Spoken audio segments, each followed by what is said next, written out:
පහ ප්‍රධාන ප්‍රවෘත්ති ප්‍රකාශය සමගින් මම අමිල්නාත් මාසිංහගේ මම රුවන් කාකුමාර්තා සුමුලිම අවධානයේ දවසේ ප්‍රධාන පුවත් සිරස්තල වෙත.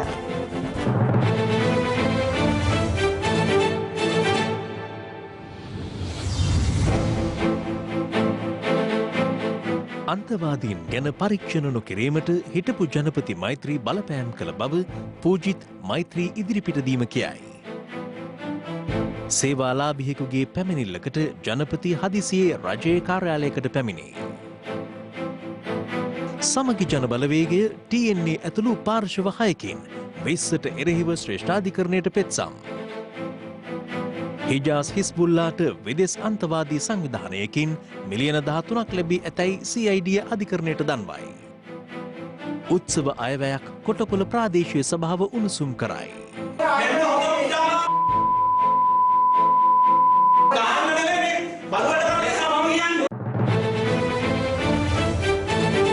ජනාභිෂේක ස්වර්ණ ජයන්තිය දැන් වෙළඳපොලේ NLB ජාතික ලොතරැයි මණ්ඩලය. ඉස්ලාම් අන්තවාදී ක්‍රියාකාරකම් සම්බන්ධයෙන් කිසිදු පොලිස් විමර්ශනයක් සිදු නොකරන ලෙස හිටපු ජනාධිපති මෛත්‍රීපාල සිරිසේන මහතා තමන්ට උපදෙස් දුන් බව හිටපු පොලිස්පති පූජිත් ජයසුන්දර මහතා ජනාධිපති කොමිසම හමුවේ අද පැවසුවා. ඔහු එහිදී වැඩිදුරටත් හෙළි කළේ 19 වන ආණ්ඩුක්‍රම ව්‍යවස්ථා සංශෝධනය හරහා පොලිස් කොමිසම ස්වාධීන කර තිබෙදීත් හිටපු ජනාධිපති මෛත්‍රීපාල සිරිසේන මහතා පොලිසියේ ඉහළ නිලධාරීන්ගේ ස්ථාන මාරුවීම සඳහාද ඍජු බලපෑම් එල්ල කළ බවයි. දවසේ පුවත පාස්කු ප්‍රහාරය එල්ල වූ අවස්ථාවේ මෙරට පොලිස්පතිවරයා ලෙස කටයුතු කළ පූජිත් ජයසුන්දර මහතා අද සාක්ෂි ලබා දීම සඳහා ජනාධිපති කොමිසම හමුවට පැමිණියේ දෙවන දිනටයි. මෙහිදී ජනාධිපති කොමිසම හමුවේ සාක්ෂි දෙමින් ඔහු සඳහන් කළේ රටේ නීතිය හා සාමය ආරක්ෂා කිරීමේ බලය තිබූ තමන් අවශ්‍ය වූ විටදී ආරක්ෂක ලේකම්වරයාගෙන් උපදෙස් ලබා ගැනීම සිදු කළ අතර ගනු ලබන තීරණ පිළිබඳව ජනාධිපතිවරයා සහ ආරක්ෂක ලේකම්වරයා දැනුම්වත් කළ බවයි. එහිදී ජනාධිපති කොමිසමේ සමාජික අභියාචනාධිකරණ වෙනසුරුවරයෙකු ප්‍රශ්න කළේ කිසියම් අවස්ථාවකදී ඔබ ජනාධිපතිවරයාගෙන් උපදෙස් නොගෙන අගමැතිවරයාගෙන් උපදෙස් ලබාගත්තේද යන්නයි. නැහැ, කිසිම අවස්ථාවක එහෙම කළේ නැහැ. නමුත් දේශපාලනික වශයෙන් 2018 ඔක්තෝබර් මාසයේ ඇති වූ දින 52 ආණ්ඩුව වගේ සිදුවීම් වලින් පස්සේ ජනාධිපතිවරයා සහ අගමැතිවරයා අතර පැවති සහ සම්බන්ධතාවයේ පළුදු වුණාම මට ඔවුන් දෙදෙනා සමග සමබරව කටයුතු කරගෙන යාම ඉතා අසීරු වුණා. ජ්‍යෙෂ්ඨ නිලධාරීන්ගේ ස්ථාන මාරුවීම සම්බන්ධයෙන් පොලිස් කොමිසම දැනුවත් කළ යුතුව තිබුණා. නමුත් පොලිස් කොමිසමේ නිර්දේශ මත කළ ඇතැම් ස්ථාන මාරුවීම් නම් නවත්තන්න සිද්ධ වුණා. එකම කරුණක් සම්බන්ධයෙන් ජනාධිපතිවරයා සහ අගමැතිවරයා දෙආකාරයකට උපදෙස් දුන්න අවස්ථා තිබුණද? ඔව්, එවැනි අවස්ථාවලදී මම ජනාධිපතිවරයාගේ අනට එකඟ වුණා. ඔබ ඔය කියන්නේ 19 වන ආණ්ඩුක්‍රම ව්‍යවස්ථා සංශෝධනය මගින් ස්වාධීන පොලිස් කොමිසම බලාත්මක කර තිබියදීත් එහි ක්‍රියාකාරීත්වයට බාහිර පාර්ශව බලපෑම් කරා කියන එකද? 2018 මුල් භාගයේ ඉඳලා බලපෑම් ආවා. ජ්‍යෙෂ්ඨ නියෝජ්‍ය පොලිස්පතිවරුන්, නියෝජ්‍ය පොලිස්පතිවරුන්, කොට්ටාස භාර නිලධාරීන් වගේ තනතුරු වලට ස්ථාන මාරු ලබා දීමේදී පොලිස් කොමිසමේ නිර්දේශ ක්‍රියාත්මක කළ නොහැකි වුණා. ඒවා නැවැත්තුවා. කවුද නැවැත්තුවේ? ජනාධිපතිවරයා මෛත්‍රීපාල සිරිසේන මහත්තයා. ජයසුන්දර මහත්මයා, ඔය සිද්ධ වෙච්ච දේවල් ගැන ඔබතුමාට ඒ කාලේ කටාරින්න බැරි වුණානේ. හැබැයි දැන් කියන්න පුළුවන්ද? 2018 ඔක්තෝබර් 23 ජාතික ආරක්ෂක කවුන්සිලේ පැවැත්වෙන්න නියමිතව තිබුණා. නමුත් පස්වරුව වෙනකන් ඒ පිළිබඳව මා දැනුවත් කළේ නැහැ. පස්වරු 4:30ට විතර මම එවකට ආරක්ෂක ලේකම් කපිල වෛද්‍යරත්න මහතාට කතා කරලා ඇහුවා සර් ද සිකියුරිටි කවුන්සිල් එක තියනවද? මට නම් දැනුවත් කළා නැහැ කියලා. එතකොට මට කපිල වෛද්‍යරත්න මහතා කිව්වා පූජිත් කනගාටුයි. මට ඔයාට කියන්න බැරුව හිටියේ. නමුත් දැන් ආපු නිසා කියන්න. ජනාධිපතිතුමා කිව්වා ඔබ කැඳවන්න එපා කියලා. මම ඇයි කියලා ඇහුවේ නැහැ. හැබැයි මං වෙනුවට කාවහරි නියෝජනය කරන්නද කියලා ඇහුවා. එතකොට නැහැ අවශ්‍ය නැහැ. ඕනුනොත් කියන්නම් කියලා කපිල වෛද්‍යරත්න මහතා පිළිතුරු දුන්නා. ආරක්ෂක කවුන්සිලයට එන්න එපා කිව්වහම මම ගොඩක් අපහසුතාවයටපත් වුණා. වේදනාවක් ආවා. මොකද ආරක්ෂක කවුන්සිලේ කතා කරන කිසිම දෙයක් මට දැනගන්න විදිහක් තිබ්බේ නැහැ. ආරක්ෂක කවුන්සිලෙන් ලිඛිතව කිසිම දෙයක් මට ආවෙත් නැහැ. කොහොම වුණත් පසුව මගෙන් පස්සේ පොලිසිය හිටපු ජ්‍යෙෂ්ඨතම නිලධාරියාව ගෙන්වන්නේ නැතුව වෙන නිලධාරියෙක් ආරක්ෂක කවුන්සිලයට ගෙන්වා තිබුණා. ඔබ දැන් හිතන්නේ නැද්ද පෙරලියක ආරම්භය ඇති වූයේ ඔය සිදුවීමෙන් කියලා?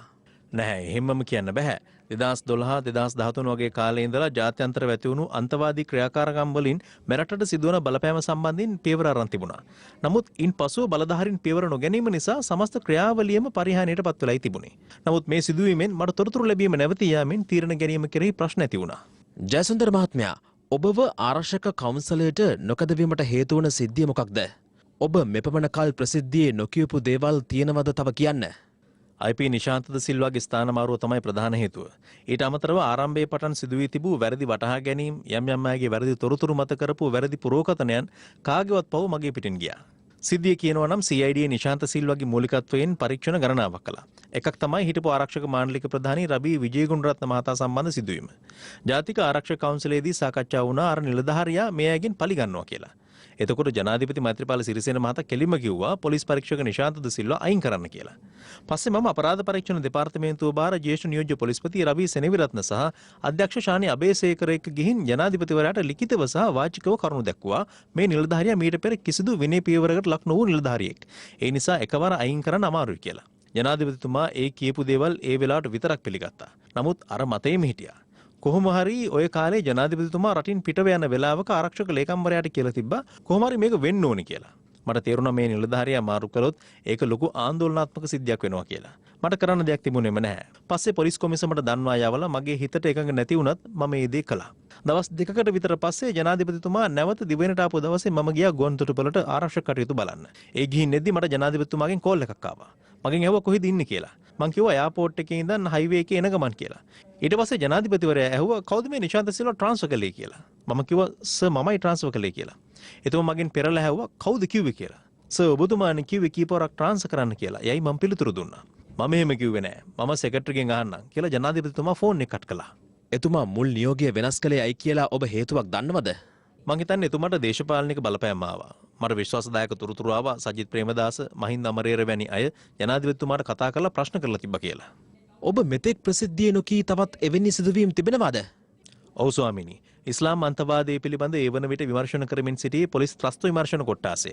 එහි අධ්‍යක්ෂ එවකට ජ්‍යෙෂ්ඨ පොලිස් අධිකාරී නාලක ද සිල්වා මහතාව මම ජනාධිපතිවරයාට හඳුන්වා දී තිබුණා. පස්සේ ඔහු මාත් සමග ගිහින් ජනාධිපතිවරයා ඉදිරියේ ඒ වන විට ලෝකයේ සහ මෙරට තුළ ව්‍යාප්තමෙන් තිබූ ඉස්ලාම් අන්තවාදය පිළිබඳ ඉදිරිපත් කිරීම් කිහිපයකුත් කළා. අන්තිමට ජනාධිපතිවරයා අපිට කිව්වා මේක ඉතා සංවේදී වැඩක්. පරිස්සමෙන් කරන්න ඕනේ. සිරියාවේ විතරයි වෙලා තියෙන්නේ. තාම මෙහි දේශන වගේ දේවල් තමයි වෙන්නේ. මේක මුස්ලිම් අයගේ ප්‍රශ්නයක්. මුස්ලිම් මැති ඇමතුරුන් ඉන්නවා රජයේ. එයාලගෙන් රජයට බලපෑම් වෙන්න පුළුවන්. ඒ නිසා බොහොම පරිස්සමෙන් කරන්නකෝ කියලා. පසුව ආරක්ෂක කවුන්සිලය රැස් වුණා. නමුත් ඒකෙදිත් ඉස්ලාම් අන්තවාදය ගැන විශේෂ සැලකිල්ලක් දැක්වුවේ නැහැ. ජනාධිපති එතනදි කිව්වා මේක ගැන පූජිත් විවෘත පරීක්ෂණ මුත් කරන්න එපා. ඕක නවත්තන්න. මේක SIS එකේ නිලන්ත විතරක් කරපුවාම ඇති කියලා. මෙලෙස පූජ්‍ය ජයසුන්දර මහතාද සාක්ෂි ලබා දෙන අතරතුර පස්වරු 4ට පමණ හිටපු ජනාධිපති මෛත්‍රීපාල සිරිසේන මහතා කොමිසමට පැමිණියා. අනතුරුව ඊයේ දිනේ මෙන්ම කොමිෂන් සභාවේ පිටුපස අසුනක හුදෙකලාව අසුන්ගෙන සාක්ෂි විමසීම නිරීක්ෂණය කළ හිටපු ජනාධිපතිවරයා විනාඩි 45ක් පමණ එහි රැඳී සිට ඉන් පිටව ගියා.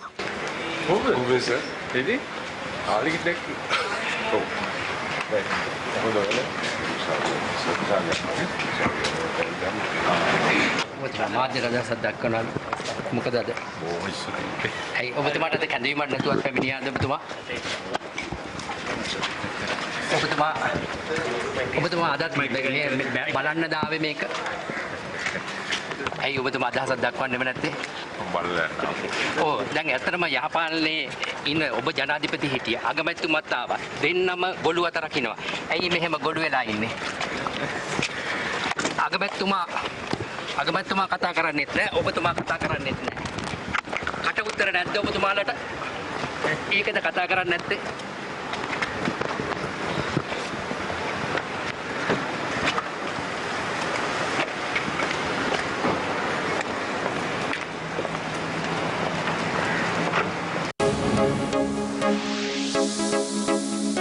දවසේ පුවත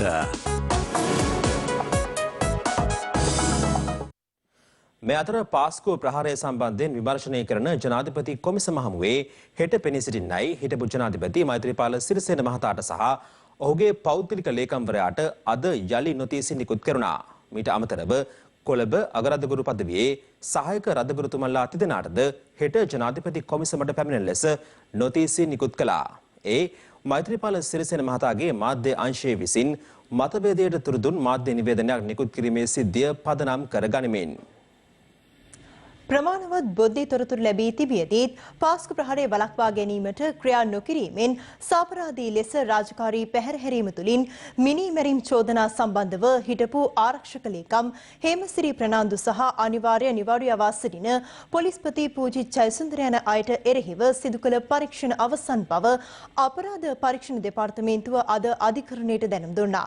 ඒ අදාළ නඩුව කොළඹ අතිරේක මහේස්ත්‍රාත්වරිය හමුවේ කැඳ වූ අවස්ථාවේදී කොළඹ අතිරේක මහේස්ත්‍රාත් ආර්.යු. ජයසූරිය මහත්මිය ඉදිරියේ මෙම නඩුව කැඳවනු ලැබුවා. එහිදී අපරාධ පරීක්ෂණ දෙපාර්තමේන්තුවේ නිලධාරීන් අධිකරණයට දැනුම් දුන්නේ හිටපු ආරක්ෂක ලේකම් හේමසිරි ප්‍රනාන්දු සහ අනිවාර්ය නිවාඩු යවා සිටින පොලිස්පති පූජිත් ජයසුන්දර යන අයට එරෙහිව පරීක්ෂණ කටයුතු අවසන් කර ඇති බවයි.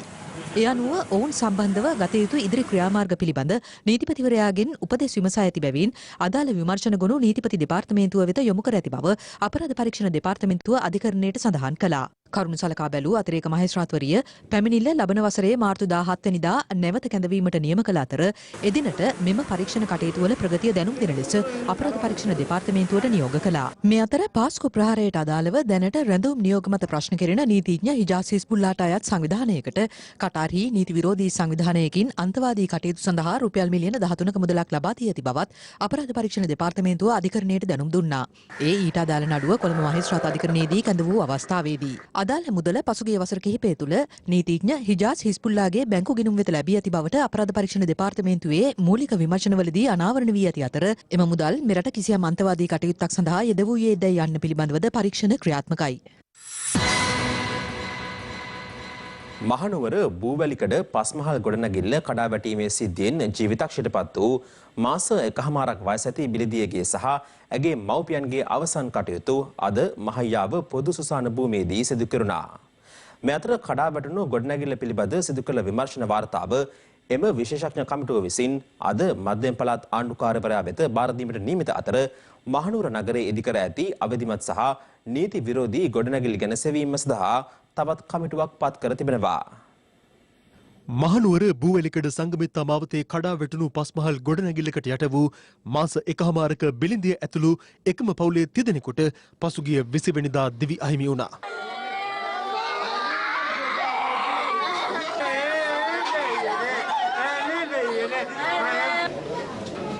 මහනුවර බූවැලිකඩ ප්‍රදේශයේම අසල්වාසී නිවසක තැන්පත් කර තිබූ දේහය විශාල පිරිසකගේ සෝසුසුම් මැද කටුකස්තොට මහයාව නාගරික පොදු සුසාන භූමියට රැගෙන ගියා.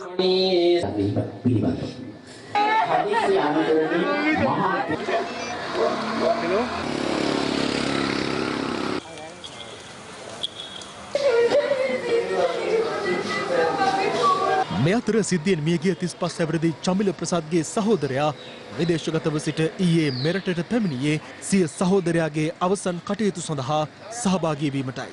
යුද හමුදාව යටතේ නිරෝධායනය වෙමින් සිටින අතරතුර ඔහු සුසාන භූමිය වෙත මෙලෙස පැමිණියා.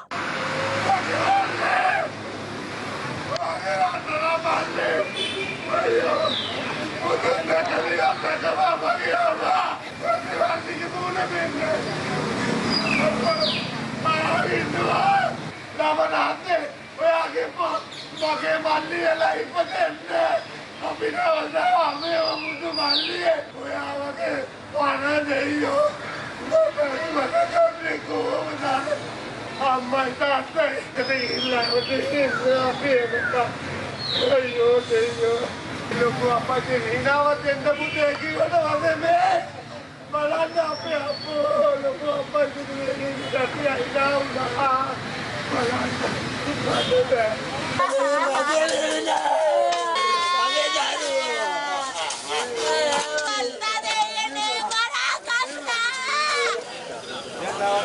පොලිසියල දවසේ ටක් ගාලා බඩු ඇදලා. ඉතින් පල්ලෙහාගේ වදකට කිව්වා. ඉතින් අපිට ඉතින් කිව්වේ නෑ. තුන් දෙනෙක්ගේ මිනි මැරුම් වලට එයා සම්පූර්ණයෙන් වග කියන්න ඕන ගෙවල් අයිතිකාරයා. ලේව්කේ බණ්ඩාර මහත්මයා ගෙදර තිබ්බ බඩු මුට්ටුත් ඔක්කොම අරගෙන ගෙදර හිටපු සුනකයෝ ටිකත් අරගෙන පාන්දර තමයි පිටත් වෙලා තියෙන්නේ. දැනුම් දීමක් කරා නම් මේ ජීවිත තුනම බේර ගන්න තිබුණා. තට්ටු පහම වැටිච්ච විදිහට වටිනා කියන දේවල් තියෙනවා අනිවාර්යෙන් එකක් දෙකක් හෝ පේන්න ඕන. ඒකට කිසිම දෙයක් නැහැ බිල්ඩින් එක විතරයි තිබිලා තියෙන්නේ. ඒක අපිට දැක්කහම පේනවා. මහනුවර බූවැලිකඩ සංගමිත්තා මාවතේ පස්මහල් ගොඩනැගිල්ලක් ඊට පහළින් තිබූ තවත් නිවසක් සහ හෝටලයක් මත කඩා වැටුනේ පසුගිය 20 වෙනිදා අලුයමයි. ගොඩනැගිල්ලේ සුන්බුන් වලට යට වූ නිවසක සිරවී සිටි බිලිඳියක් ඇතුළු 5 දෙනෙකු මුදා ගැනීම සඳහා යුද හමුදාව පොලිසිය ගිනිදිවීමේ දෙපාර්තමේන්තුව ඇතුළු ආපදා සහන කණ්ඩායම් විශේෂ මෙහෙයුමක් දියත් කළ අතර එහිදී බේරා ගැනීමට හැකි වුණේ කාන්තාවන් 2 දෙනෙකු පමණයි. එහිදී මාස 1කමාරක බිලිඳියක වූ ඔනෙලා සහ ඇගේ මව්පියන් කඩා වැටුණු ගොඩනැගිල්ලට යට වී අවසන් සුසුම් හෙලා තිබුණා.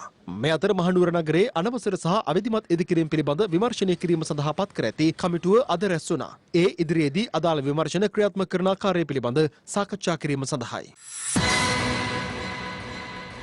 ජනාධිපති ගෝඨාභය රාජපක්ෂ මහතා අද නිවාස සංවර්ධන අධිකාරියට අයත් නරහෙම්පිට කාර්යාලයේ හදිසි නිරීක්ෂණ චාරිකාවකට එක්වන ඒ සේවා ලාභියෙකු කළ පැමිණිල්ලක් පිළිබඳ සොයා බැලීම සඳහායි. නිවාස සංවර්ධන අධිකාරියට අයත් නාරායන්පිට කාර්යාලයේ ජනාධිපති ගෝඨාභය රාජපක්ෂ මහතාගේ හදිසි නිරීක්ෂණයට ලක් වුණේ අද පස්වරුවේ. ඒ රාජකාරී අවශ්‍යතාවක් සඳහා අවස්ථා ගණනාවකදී එම කාර්යාලයට පැමිණියද එය ඉටු කිරීමට නිලධාරීන් අපොහොසත් වීම සම්බන්ධයෙන් කර තිබූ පැමිණිල්ලක් පිළිබඳ අවධානය යොමු කිරීම සඳහායි. ඔයගොල්ලෝ මොනවද කරන්නේ? අතෙන්ට අද ආවම එලවලා. එතෙන්ට ඊයේත් ඇවිල්ලා අදත් ඇවිල්ලා අද යවල දෙන්නෙක්ම. ඊයන් කෙනෙක් නැහැ කිව්වලු. ක්ලාක් කෙනෙක් නැහැ කිව්වලු. ඒක ඉස්සරහ ඉන්නවලගේ ගන්න බැරි සල්ලි ගෙවන්න නැතිය. කවුන්ටර් නැහැ කිව්වලු. ඇයි මිනිස්සුන් එලවන්නේ? දැනුවත් නෙමෙයි දෙන්නේ. ඔයගොල්ලෝ මොනවද සල්ලි එක්කව කරන්නේ? ඔව්. ඒවා ගෙවන්න තමයි ඇවිල්ලා තියෙන්නේ. ඊයේත් ඇවිල්ලා අදත් ඇවිල්ලා. මේදී ජනාධිපතිවරයා අදාළ පැමිණිලි ඉදිරිපත් කළ කාන්තාවද දුරකථනය ඔස්සේ සම්බන්ධ කරගත්තා. මොන බ්‍රාන්ච් එකට දාව කිව්වේ RMB එක ඉස්සරහා තියෙන එකද? අපි හිටියා මේ ජනාධිපතිතුමා පැය දෙකමාරක්. ඊයේ ආවෙත් අමාරුට ගියේ 12:45ට අපි එතන ඉන්නවා. කම්පැනි එක මොකද හරි පාරක් කුයිනි ජනාධිපතිතුමා වැඩ කරනවා ඒ කියන්නේ ස්ටාෆ් එක නැහැ කිව්වා. ඊයේත් ආවද? ඊයේත් ආවා. ඊයේ මොකද උනේ? ඊයේ ඇවිල්ලා මෙතන හෙව්වා. අපි කෝල් එකකුත් දීලා තමයි ජනාධිපතිතුමා අද සේවා ලබා ගැනීමට පැමිණි ආබාධිත පුද්ගලයෙකුද දැඩි අපහසුතාවට පත්ව සිටි අයුරුද එදී ජනාධිපතිවරයාගේ අවධානයට ලක් වුණා.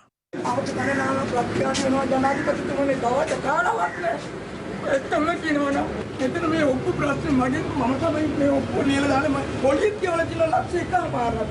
එතකොට කිසිම වැඩක් කරන්න බෑ මේ මාත්‍යාවට. මට මේ අඩුපාඩු කරලා දෙන්න ජනාධිපතිතුමනේ කරුණා කරලා.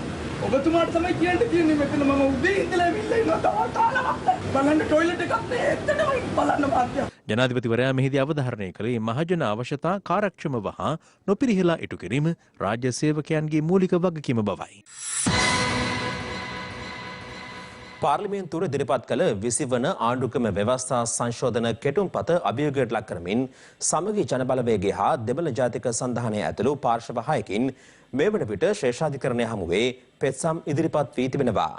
ඒ අදාළ සංශෝධන කෙටුම්පතේ ඇතැම් වගන්ති වත්මන් ආණ්ඩුක්‍රම ව්‍යවස්ථාවට පටහැනි බව පවසමින් මෙම පෙත්සම් හයෙන් දෙකක් ඉදිරිපත් කර ඇත්තේ දෙමළ ජාතික සන්ධානය වෙනුවෙන් එහි නායක පාර්ලිමේන්තු මන්ත්‍රී ආර් සම්බන්ධන් හා සමගි ජනබලවේගය වෙනුවෙන් එහි මහලේකම් පාර්ලිමේන්තු මන්ත්‍රී රංජිත් මද්දුම් බණ්ඩාරන මහතුරුන් විසින්. එමෙන්ම ශ්‍රී ලංකා වෙනිවිද පෙරමුණේ ලේකම් නාගානන්ද කුඩිතුවක්කු අනිල් කාර්යවසම් විකල්ප ප්‍රතිපත්ති කේන්ද්‍රයේ ප්‍රධාන විධායක පාක්‍යසෝති සරවණ මුත්තු යන මහතුරුන්ද අද පෙත්සම් ඉදිරිපත් කළා. එමෙන්ම නීතිඥ ඉන්දික ගාල්ලගේ මහතාද ඊයේ දිනේ ශ්‍රේෂ්ඨාධිකරණය හමුවේ පෙත්සමක් ඉදිරිපත් කළා. පෙත්සම් කරුවන් කියා සිටින්නේ ඊයේ සභාගත කළ 20 වෙනි ආණ්ඩුක්‍රම ව්‍යවස්ථා සංශෝධන කෙටුම්පතේ අඩංගු ඇතැම් වගන්ති වත්මන් ආණ්ඩුක්‍රම ව්‍යවස්ථාවට පටහැනි බැවින් එමගින් මූලික අයිතිවාසිකම් හා වෙනත් ප්‍රතිපාදන ගණනාවක් උල්ලංඝනය වන බවයි. ඒ අනුව අදාළ පෙත්සම් වලින් ඉල්ලා ඇත්තේ එම ව්‍යවස්ථා සංශෝධනයේ ගැටලු සහගත වගන්ති සම්මත කිරීමට පාර්ලිමේන්තුවේ 3/2 බහුතරයක් හා ජනමත විචාරණයක් අවශ්‍ය බවට තීන්දුවක් ලබා දෙන ලෙසයි. එමෙන්ම මෙම පෙත්සම් වල වගඋත්තරකරු ලෙස නීතිපතිවරයාද නම් කර තිබෙනවා.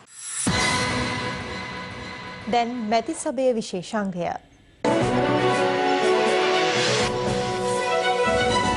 19 වෙනි සංශෝධනයේ අපි දන්නවා මැතිවරණ 3ක් මේ රටේ පැවැත්වුණා. පස්සේ පළාත් පාලන මැතිවරණය, ජනාධිපති මැතිවරණය, පාර්ලිමේන්තු මැතිවරණය අපි සියලු දෙනාම පිළිගන්නවා මැතිවරණ ඉතිහාසයේ අවම ප්‍රචණ්ඩත්වයක්, අවම දූෂණයක් වෙච්ච මැතිවරණ 3 තමයි මේ මැතිවරණ 3. එහෙමනම් ඇයි මේ මැතිවරණ කොමිසම අවලංගු කරලා නැවත අපි 20 වෙනි සංශෝධනයේ අර පරණ තත්ත්වයට යන්නේ. අඩුපාඩු සකස් කරගෙන ඉදිරියට යාම ගැන අපි කතා කරන්න. එතකොට මේ ස්වාධීනය කියන කොමිසමට ඇත්ත වශයෙන්ම පත් කළ යුත්තේ ඉතාම පරිණත පක්ෂග්‍රාහී නොවන වෘත්ති විමසීමේ සහ ස්වාධීන සහ සිවිල් සමාජයේ පිළිගත් ශ්‍රේෂ්ඨ පුද්ගලයා. එතකොට රත්නජීවන් හූල් එවැනි පුද්ගලයෙක්ද. 2018 මේ පාර්ලිමේන්තුව විසුරුවාම ශ්‍රේෂ්ඨාධිකරණයේ නඩු 14ක් ගොනු වුණා. ඒකෙන් ප්‍රථම නඩුව ඇත්ත වශයෙන්ම දැම්මේ වෙන කවුරුත් මේ මැතිවරණ කොමිසමේ සිටින හූල් කියන පුද්ගලයා. එතකොට ඒක ඊටාම විහිළුවක්. එතකොට ඔහු ද්විත්ව පුරවැසියෙක්. එහෙම නැත්නම් ද්විත්ව පුරවැසිකම තියෙන එකේට මහා මැතිවරණට ඉදිරිපත් වෙන්න බැරි නම් මහා මැතිවරණ හසුරන පුද්ගලයෙක්ට කොහොමද ද්විත්ව පුරවැසියෙක් වෙන්න බලන්න. මේක තමයි මේ ව්‍යවස්ථා සභාවෙන් කරපු ප්‍රෝඩා. නව ආණ්ඩුක්‍රම ව්‍යවස්ථා සංශෝධනය තුළ මැතිවරණ කොමිසමේ තිබෙන ඝනපූර්ණය සම්බන්ධයෙන් වෙනසක් කිරීමේ අවශ්‍යතාවය තියෙනවා. සමාජිකයන් ගන්න 5ක් දක්වා වැඩි කරලා ඝනපූර්ණය 3ක් දක්වා ඒ තිබෙන තත්ත්වය නිර්මාණය කිරීමේ අත්‍යවශ්‍යතාවයක් තිබෙනවා. මේ ස්වාධීන කමිෂන් සංකල්පය ගෙනාවේ එක්සත් ජාතික පක්ෂය නෙවෙයි චන්ද්‍රිකා මැතිණිය. මෙතුමාලා තමයි ගෙනාවේ. දැන් මෙතුමාලා 14 ඡන්දෙ දුන්නා. ස්වාධීන කමිෂන් ඇති කරන්නත් ඡන්දෙ දුන්නා. 18 වෙනි සංශෝධනය ගෙනහැල්ලා ඒක නැති කරන්නත් ඡන්දෙ දුන්නා. අපි 19 ගෙනාව ගරු නියෝජක තාරාගතුනේ. ඒකටත් ඡන්දෙ දුන්නා. දැන් ආයි 20 එක නැති කරන්න හදනවා. අපි මැතිවරණ පරාජය වෙච්ච එක අපි පිළිගන්නවා. නමුත් අපිට ප්‍රතිපත්තියක් තිබ්බා. අපි හැමදාම ස්වාධීන කමිෂන් නැති කරන්න ඡන්දෙ දුන්නා. ඉතින් මේක ප්‍රතිපත්තියක් නැතිකමනේ මේ ස්වාධීන කමිෂන් අහෝසි කිරීම බරපතල වරදක්. අපි ආපස්සට යෑමක්. ගල් යුගයට යනවා. 20 වෙනි සංශෝධනය ආපස්සට යෑමක්. මේ මැතිවරණ ක්‍රමය අපිට දරන්න පුළුවන් මැතිවරණ ක්‍රමයක් නෙවෙයි. මේක අවශ්‍ය කරලා අලුත් ක්‍රමයක් වහාම පාර්ලිමේන්තුව හදන්න ඕන. ඒවට තමයි 19 වෙනි ආණ්ඩුක්‍රම සංශෝධනයේ ඡන්දය දුන්නේ මේ. එදා ශ්‍රී ලංකා නිදහස් පක්ෂය ඇතුළේ එක්සත් ජනතා නිදහස් සන්ධානය. මොකද 19 ගෙනල්ලා පවදාවුදේ 20 ගෙනවා කියපු ඉඳා 19ට ඡන්ද දුන්නා. හැබැයි 19 වැඩේ කරගෙන 20 වැඩේ කරගන්න නැතුව අවුරුදු 5ක් ඒක ඇතුළේ නිකන් ඉඳීමේ ප්‍රතිඵලය තමයි මේ තියෙන්නේ. ඊයේ මම පාර්ලිමේන්තුවේ බලාගෙන හිටියා. ඒක ඇමති කෙනෙක් කතා කරන ගමන් කිව්වා අපිට දැන් පුළුවන් ඔය පැත්තේ ඉන්න කට්ටිය එක්කෙනෙක් වට කරන්න 3 දෙනා ගානේ දාන්න කියලා. 8 පාස් නැති වුණාම 3න් 2 ගණන් කරගන්න බෑ. එක්කෙනෙක් වට කරන්න 3 දෙනෙක් දාන්න නම් 4න් 3ක් තියෙන්න ඕනේ. එතන 3න් 2යි තියෙන්නේ. හැබැයි ඒ වගේ තර්ජන කරන අයට මම කියන්න කැමතියි. අපි තර්ජන වලට බය නැහැ. 3 දෙනෙක් දාලා එක්කෙනෙක් වට කරන්න ඕනේ නැහැ. මම තනියම ඉස්සරහ පෙළේ ඉන්න ඔක්කොම කට්ටියක පාට ගන්න ලෑස්ති. අපි දෙවෙනි පෙළිය ගන්න දානවා. ඊට පස්සේ අපේ චමින්ද වගේ කෙනෙක්. චමින්දගේ පාරවල් වල රහ විඳපු කට්ටිය ඔය පැත්තේ ඉන්නවා. තුන්වෙනි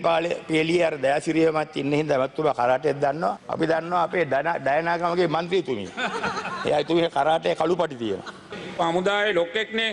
ඔබතුමා කතා කරනකොට පොඩි ටිකක් විනයක් ඇතුව කතා කරන්න. දැස්නට ඒක රීති ප්‍රශ්නයක් නතර හදන්න බෑ. ඒවා හදන්න ඉන්නවා කතානායකතුමිය. වඩේ එනවද?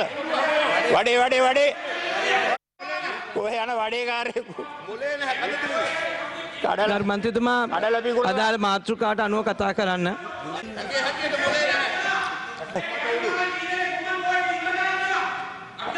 ඇත්තද? එහෙමවත් කරගන්න දෙයක් බෑනේ. ඔය බඩ බස්ස ගන්නවා බඩ. අමුසර එහෙමවත් දෙයක් කරගන්න බෑ.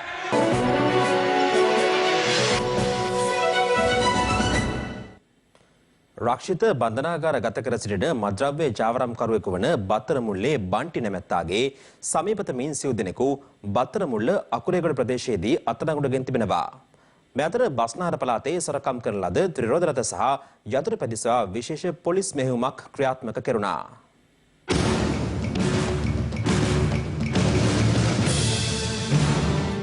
තලංගම පොලිසිය ක්‍රියාත්මක කළ වැටලීමකදී බත්තරමුල්ලේ බන්ටි නැමැත්තාගේ සමීපතුමින් සිව් දෙනා අත්අඩංගුවට ගෙන ඇත්තේ බත්තරමුල්ල අකුරේගොඩ ප්‍රදේශයේදී. ඒ අතර කාන්තාවක් සහ ගුවන් හමුදාවෙන් පලා ආ පුද්ගලයෙකුද සිටින අතර ඔවුන් සතුව තිබී හෙරොයින් ග්‍රෑම් 4 මිලිග්‍රෑම් 300ක්, අයිස් ග්‍රෑම් 20ක් සහ කෙරළ ගංජා දසුවක්වත් බව පොලිසිය පැවසුවා.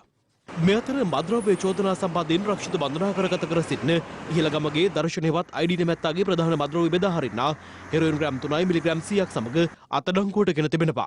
විශේෂ කාර්ය බලකාය පැවසුවේ සැකකරු ගල්කිස්සේ පිහිටි ඔහුගේ නිවස ඉදිරිපිටදී අත්අඩංගුවට ගත් බවයි. ගල්කිස්ස කොට්ටාශ දූෂණ මර්දන ඒකකය දෙහිවල ඕබන් සයිඩ් ප්‍රදේශයේ ක්‍රියාත්මක කළ මෙහෙයුමකදී මද්‍රව්‍ය ජාවාරම නිරත වූ පුද්ගලයන් 7 දෙනෙකු අයිස් මද්‍රව්‍ය ග්‍රෑම් 32ක් සහ හෙරොයින් සමග අත්අඩංගුවට ගෙන තිබෙනවා. පොලිසිය පැවසුවේ සැකකරුවන් අවුරුදු 18 37 අතර වයසේ පසු වන බවයි. කොටහෙන මැල්වත්ත පැරඩයිස් ක්‍රීඩාංගණය ආශ්‍රිතව සිදු කළ මෙහෙයුමකදී හෙරොයින් ග්‍රෑම් 4 මිලිග්‍රෑම් 300ක් සහ මද්‍රව්‍ය ජාවාරමින් නිපයූ රුපියල් 1,80,000ක් සමග වයස අවුරුදු 60ක කාන්තාවක් අත්අඩංගුවට ගෙන තිබෙනවා.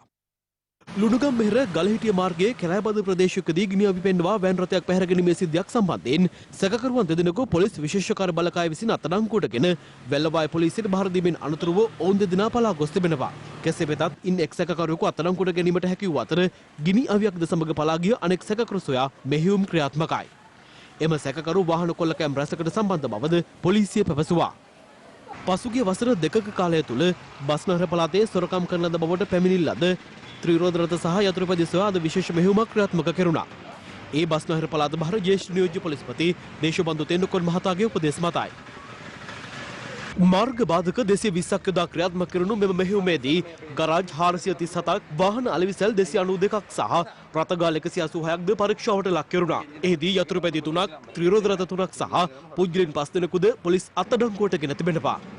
දැනුවත්ව හෝ නොදැනුවත්ව හොරකම් කරපු එක ළඟට තිබුණොත් එහෙම ඔයගොල්ලන්ට කුසාරිය යන්න වෙනවා. කරුණා කරලා ඔයගොල්ලෝ ගන්නකොට හොයලා බලලා ගන්න, ලේඛන බලන්න, අයිතිකාරයා බලන්න. අදාළ කාල සීමාව තුළ සොරකම් කරන ලද යතුරුපැදි සහ ත්‍රිරෝද රථවල ලියාපදිංචි අංක, එන්ජින් අංක සහ චැසි අංකවල ලැයිස්තුවක් www.hirunews.lk වෙබ් අඩවිය හරහා ලබා ගත හැකියි. එවැනි අපරාධකරුවෙකුට හසු වී ඇති බවට හෝ සිය වාහනය සම්බන්ධයෙන් සැකයක් පවතී නම් ඒ පිළිබඳව දැනගැනීම සඳහා පොලිසිය විශේෂ දුරකථන අංක කිහිපයක්ද හඳුන්වා දී තිබෙනවා. මේ අතර අලෙවි කිරීම සඳහා අන්තර්ජාලයේ දැන්වීම් පළ කර ඇති යතුරුපැදි මිලදී ගන්නා වෙන් ගොස් පසුව ඒවා සොරකම් කිරීමේ ජාවාරමක නිරත වූ ව්‍යංගොඩ පදිංචි පුද්ගලයන් දෙදෙනෙකු කඩවත පොලිසිය විසින් අත්අඩංගුවට ගනු ලැබුවා. මෙම සැකකරුවන් යතුරුපැදියක් සොරකම් කරන ආකාරයද CCTV කැමරාවක මෙලෙස සටහන්ව තිබුණා.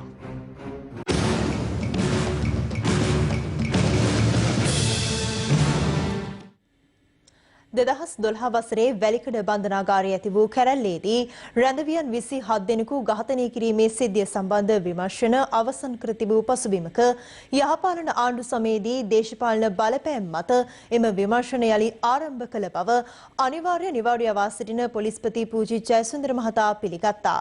ඒ දේශපාලන පළිගැනීම් පිළිබඳ සොයා බලන ජනාධිපති පරීක්ෂණ කොමිෂන් සභාව හමුවේ සාක්ෂි ලබා දෙමින් හිටපු බන්ධනාගාර කොමසාරිස් එමිල් රංජන් ළමාහේවා මහතා දේශපාලන පළිගැනීම් පිළිබඳ සොයා බලන ජනපති කොමිසමට කළ පැමිණිල්ලකට අදාළව වගඋත්තරකරුවෙකු ලෙස නම් කෙරුණු අනිවාර්ය නිවාඩු යවූ පොලිස්පති පූජ්‍ය ජයසුන්දර මහතා ඊයේ පළමුවරට කොමිසම හමුවේ සාක්ෂි ලබා දුන්නා. සාක්ෂි ලබා දෙමින් ඔහු පැවසුවේ හිටපු අමාත්‍ය ඩී.එම්. ස්වාමිනාදන් මහතා එවූ ලිපියක් අනුව වැලිකඩ සිද්ධියට අදාළව නැවත පරීක්ෂණ ආරම්භ කරන්නයි 2017 වසරේදී තමා අපරාධ පරීක්ෂණ දෙපාර්තමේන්තුවට දැනුම් දුන් බවයි. යහපාලන ආණ්ඩු සමයේදී එක්සත් ජාතීන්ගේ මානව හිමිකම් පිළිබඳ නිලධාරීන් ලංකාවේ වරින් වර සංචාරය කළා.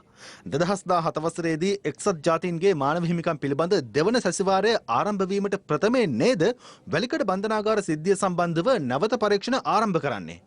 මෙම නැවත පරීක්ෂණ ආරම්භ කිරීමත් මානව හිමිකම් සමුළුවත් අතර යම් සම්බන්ධතාවයක් තිබෙන බව හිටපු පොලිස්පතිවරයා වශයෙන් ඔබට පැහැදිලි වෙනව නේද? එය එසේ විය හැකි බව දැන් මට හැඟී යනවා. යහපාලන රජයේ විදේශීය බලපෑම් මත ත්‍රිවිධ හමුදා නිලධාරීන් අත්අඩංගුවට ගනිමින් ඔවුන්ට කළ පීඩා පිළිබඳ Taman සතුටු වෙනවද? ඒ සම්බන්ධයෙන් මා කිසිසේත් සතුටු වන්නේ නැහැ ස්වාමීනි.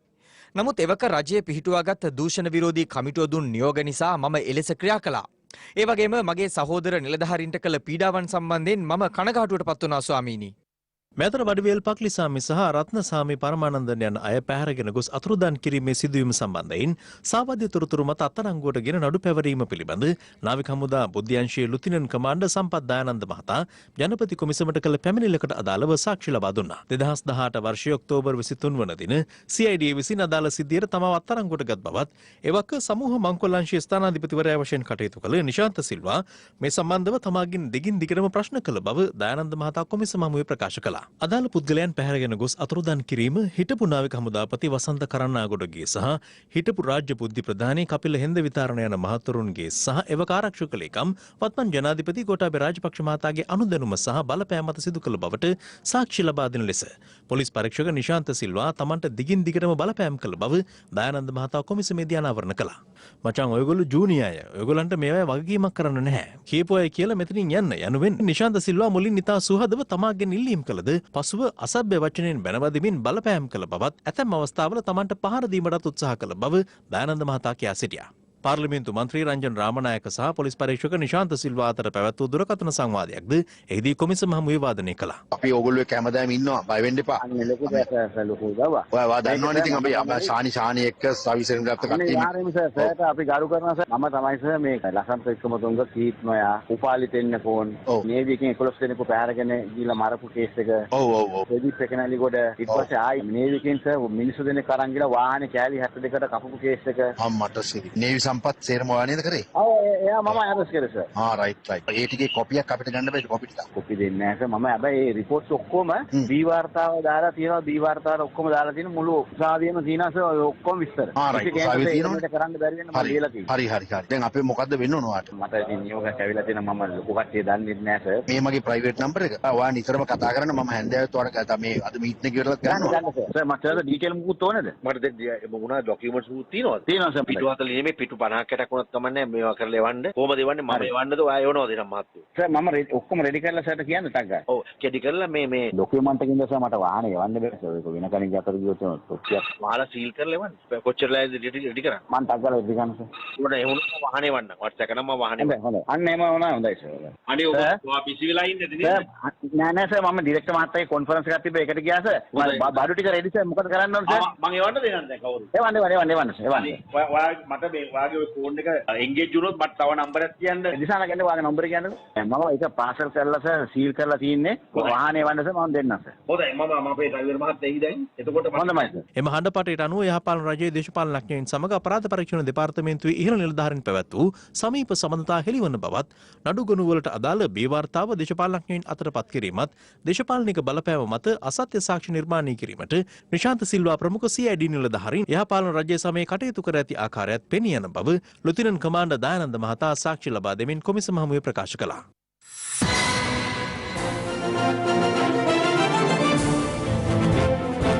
සභාවේ ഘോഷණ පැවැත්වුණා. වෛද්‍ය සභාවේ ලියාපදිංචි වීම සඳහා පවත්වනු ලබන විභාගීය කඩිනමින් පවත්වන ලෙස ඉල්ලා විදේශ රටවල අධ්‍යාපනය ලැබූ මෙරට වෛද්‍ය සිසුන් පිරිසක් අද පෙරවරුවේ ජනාධිපති ලේකම් කාර්යාලය අසල පිහිටි උද්ඝෝෂණ සඳහා වෙන් කර ඇති ස්ථානයේ මෙලෙස උද්ඝෝෂණයේ නිරත වුණා. ඔවුන් චෝදනා කරන්නේ පසුගිය වසරේ ජුනි මාසයේ සිට අදාළ විභාගයෙන් නොපැවැත්වුණු බවයි. පිරිස අතරින් කිහිප දෙනෙකු ජනාධිපති ලේකම් කාර්යාලයේ නිලධාරීන් පිරිසක් සමග සාකච්ඡාවකට දෙක්ුණා. වෛද්‍ය උපාධිය සහිත ලංකාවට ආවේ අපේ ලංකාවට මෙහෙයක් කරන්න මාස 15කටත් අධික කාලයක් අපි මේ බලා සිටින්නේ වෛද්‍ය සභාව විසින් පවත්වන්නට නියමිත ERP විභාගය පවත්වන තුරු. අපේ වෙනසී යන විය කියන මේ තාවරුන් අපෙන් ප්‍රයෝජනයක් ගන්න විදිහට අපි ඉල්ලා සිටිනවා. අපේ දෙමව්පියන්ටත් මානසිකව ඒ වගේම ආර්ථික වශයෙන් සියලුම දුෂ්කරතා මැද්දේ තමයි අපි මේ වෙනකොට පසු වෙන්නේ. පොරොන්දු රැකියා දසදහස ලබා දෙන ලෙස ඉල්ලා ඒකාබද්ධ රැකියා විරහිත උපාධිධාරීන්ගේ සංගමයේද අද ජනාධිපති ලේකම් කාර්යාලයේ අසල උද්ඝෝෂණයේ නිරත වුණා. කොටුව දුම්රිය ස්ථානයේ අසල සිට පාගමනින් ජනාධිපති ලේකම් කාර්යාලයේ අසලට පැමිණි පිරිස උද්ඝෝෂණයේ නිරත වූයේ මෙලෙසින්. අද ඔයගලන්ට හොඳටම සැලකුවා වැඩි නේ. ස්ථානයේ අධිකරණ ඒකත් මේ නැත්නම් අධිකරණයේ ප්‍රකරණ ක්ලාස් කරලා ඉන්න පාරෙන් ඉවත් කරන්න අධිකරණ නියෝග ගන්න. ඉවත් වෙන්න කියන ඒවා නියෝග ගන්න. අනතුරු ඔවුන්ගෙන් පිරිසක් ජනාධිපති ලේකම් කාර්යාලයේ නිලධාරීන් සමග සාකච්ඡාවකට එක්ුණා. EPF සහ ජොබ් කියන හේතුව නිසා පමණක් 9544ක් ප්‍රතික්ෂේප වුණු පිරිසක නාම ලේඛනයක් අමාත්‍යාංශ විසින් පහුගියදා ප්‍රසිද්ධ කරලා තිබුණා. නොවැම්බර් 22 වෙද්දී මේ පත්වීම ලබා දීලා මේ කටයුතු අවසන් කරන්න උන්ට පුළුවන් වෙයි කියන එකයි අද වාචිකව අපිත් එක්ක එකඟතාවයට ආවේ. මේ අරගලය මේ පත්වීම් 10 අරගෙන මිසක් අවසන් කරන්නේ නැහැ. ද ෆිනන්ස් සමාගමේ සේවයේ නියුතුව සිටි පිරිසක් අදාළ සමාගමේ කොළඹ පිහිටි ප්‍රධාන කාර්යාලයේ ඉදිරිපිට උද්ඝෝෂණයේ නිරත වූයේ සිය හිඟවැටුප් සහ වන්දි මුදල් සම්බන්ධයෙන් අවසන් තීන්දුවක් ලබා දෙන ලෙස ඉල්ලමින්. මේ සේවකීන් 351 දෙනෙක් මහ බැංකුවේ නියෝගය මත ආයතනයේ අධ්‍යක්ෂ මණ්ඩලය එළියට දාලා තියෙනවා. මේ වෙනකොට මාස 4ක් වෙනවා සේවකයන්ට රුපියලක් ගෙවලා නැහැ. අනතුරුව විරෝධතාකරුවන් ප්‍රධාන කාර්යාලය තුළට පිවිසුණා. මහ බැංකුව බැරි වෙලාවක්වත් ඉදිරිපත් කරලා තියෙනවා මේ ආයතනයේ අලාපලවනවා පාලනය කරන්න කියලා සැලසුමක්. පහුගිය අවුරුදු 10 ඇතුළත මහ බැංකුව විසින් කිසිම ක්‍රමවේදයක් දීලා නැහැ. මහ බැංකුව අවුරුදු 10ක් ඔය සල්ලිත් එක්ක සෙල්ලම් කරුවා. මේ අතර මූන්දලම කීරියන් කලියේ ප්‍රධාන මාර්ගයක් පැය 5කට අධික කාලයක් වසා දමමින් ගම්වැසියන් අද විරෝධතාවක නිරත වුණේ වන අලීන් ගම්බැදීමට මෙතෙක් විසඳුම් ලබා නොදීමට එරෙහිවයි. කොයි හරි ගෙදරක හොඳට උයලා තියෙනවා ඒක කාලා රතින් නැජක පත්තු කරා එයාලා ගියා. උන් අලියලෝනවනේ උන් අලි හුරතල් කරනවා. මේ අතර හල්දුන් මුල්ල ප්‍රාදේශීය සභාවේ සභාපතිවරයාට එරෙහිව ප්‍රාදේශීය සභාවේ මන්ත්‍රීවරුන් පිරිසක් ඌව පළාත් සභාව ඉදිරිපිට විරෝධතාවක නිරත වුණේ මෙලෙසින්. අපි කියන්නේ එක දෙයයි. නීතිය ක්‍රියාත්මක නොකරන තාක්කල් අපි මේ උඩ ඉන්නවා. තවඩින්කින් වහල උඩට නගින්න. ඉල්ලීම් කිහිපයක් මුල් කරගනිමින් බදුල්ල දිස්ත්‍රික් ශ්‍රව්‍ය පාදිත සංගමය අද බදුල්ල නගරයේ පාගමනක් සංවිධානය කර තිබුණේ අදට යෙදෙන ලෝක ශ්‍රව්‍ය රට වටා හිරු කොටපොළ ප්‍රාදේශීය සභාවේ මාසික සභා රැස්වීම කැඳවූ අවස්ථාවේදී මන්ත්‍රීවරුන් දෙපිරිසක් අතර ඇති වූ බහින්බස්වීමක් දුරදිග යමින් උණුසුම් තත්ත්වයක් ඇති වුණා. ඊට හේතු වී තිබුණේ උත්සවයක් සඳහා වෙන්කරුණු අයවැය සම්බන්ධයෙන් මතුවූ ගැටලුවක්. ජාතික පාසල්වල අතරමැදි ශ්‍රේණි සඳහා සිසුන් ඇතුළත් කිරීම නැවත දැනුම් දෙන තුරු අත්හිටුවීමට අධ්‍යාපන අමාත්‍යාංශය තීරණය කර තිබෙනවා. සිසුන් ඇතුළත් කිරීම සමාලෝචනය කිරීම සඳහා මෙම ක්‍රියාවලිය අත්හිටුවීමට තීරණය කළ බවයි අධ්‍යාපන අමාත්‍යාංශය නිවේදනයක් නිකුත් කර තිබෙන්නේ. අම්බලන්ගොඩ පාසලක 12 වන ශ්‍රේණියේ ඉගෙනුම ලබන පාසල් ශිෂ්‍යයෙකුගේ මල සිරුරක් අද පෙරවරුවේ බලපිටිය වෙරළ තිරයට ගොඩ ගසා තිබෙනවා. මේ අතර බලංගොඩ පින්නවල බණ්ඩාරවත්ත ප්‍රදේශයේ නිවසකදී 17 හැවිරිදි පාසල් සිසුවියක්ද අභිරහස් ලෙස මිය ගොස් තිබෙනවා. බණ්ඩාරවෙල බල්ලකිටුව ඉලුක් පැලැස්ස ගම්මානයට කඩා වැදුණු වනාලි රංචුවක් ප්‍රදේශයේ පොල් සහ කෙසෙල් වගාවන්ට හානි කර ඇති අතර පසුව රාවණෑල්ල වනජීවී නිලධාරීන් විසින් එම වන් අලින් රක්ෂිතයට පළවා හැරියේ මෙලෙසින්.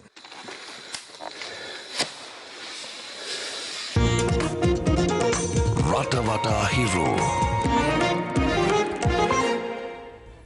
ඒ සමගින් අදට ඔබෙන් සමගන්නවා. පැත්ත නුගත් ඇත්ත දැනගැනීමේ අයිතිය තවදුරටත් තහවුරු කර